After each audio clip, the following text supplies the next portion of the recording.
таразы жабдықтары зауыты вагон таразыларында өлшеуді автоматтандыру процесін ұсынады.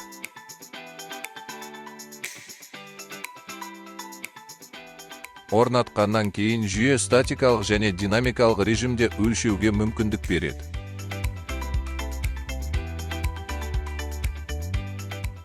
Өлшеу вагонмен, терлеумен және осьпен жүргізілуі мүмкін. Борттар бойынша салмақты анықтау мүмкіндігі біздің мамандар әзірлеген бағдарламалық жасақтаманың арқасында қолжетімді. Сондай-ақ, автоматтандыру кешеніне қайталанатын таблолар, динамикалық режимде ақпарат беретін позиция датчиктері, жүкті суретке түсіруге арналған күмбезді камера, вагон нөмірлерін тануға арналған камералар және бағдаршамдар кіреді. Тапсырыс берушінің жеке қажеттіліктері үшін салмақ кешенін жасауға болады.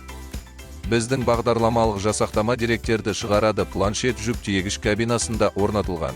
Сонымен қатар деректерді смартфонға немесе қашықтан жібереді, қол жеткізу жердің кез келген нүктесіне.